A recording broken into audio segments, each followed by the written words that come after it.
1989 সালে উনি বাংলাদেশের প্রথম আমার ছাত্র দলের সম্মেলনে উনি প্রধান অতিথি, আমি সভাপতি।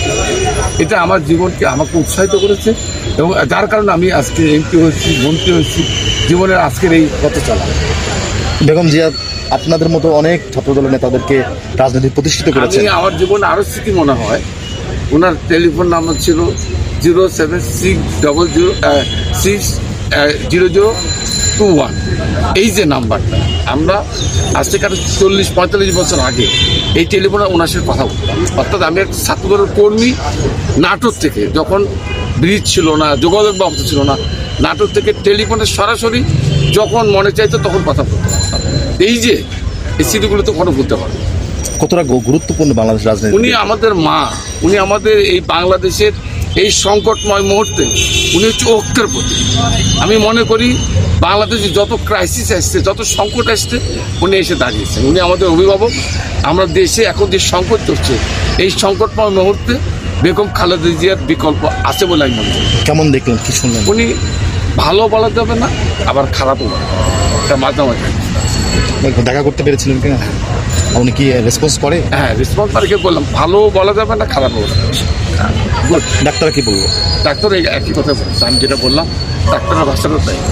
এই যে বিএনপির মতো একটা বড় দল, জিয়া রহমানের আদর্শের পর খালেদা জিয়া এককভাবে তিনি এই দলটা এত বড় কীভাবে করতে পারলেন উনি? আমি বলেছি ঐক্যের প্রতি একটাই কারণ, এদেশের মানুষকে আমাদের নেতা শহীদ প্রেসিডেন্ট জিয়া রহমান সাহেব যে দর্শন দিয়ে গেছে, যে আদর্শ দিয়ে গেছে, এটাই এদেশের মানুষ ভুলতে পারে না। এবং এই শহীদ প্রেসিডেন্ট জিয়া রহমানের আদর্শকে ধারণ করে আমরা এগিয়ে গেছি।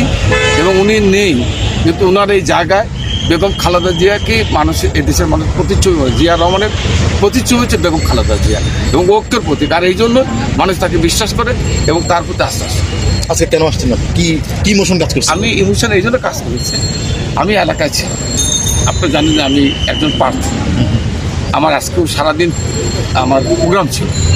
আমার এলাকার মানুষের চাপ, আর আমার ফ্যামিলি, আমার ওয়াইফ, আমার দুটো সন্তান, আমার কাছে মনে হচ্ছে, আমার থেকে মনে হয় আমার দুটো সন্তান, আমার স্ত্রী, আমার ম্যাডামকে বেশি ভালোবাসে। আমাকে বাধ্য করেছে আমার এলাকা থেকে ঢাকা আসতে।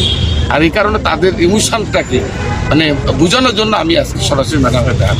এখন কেমন লাগছে ম্যাডাম? এখন ভালো লাগছে, অনেক হালকা মনে হচ্ছে। ধন্যবাদ।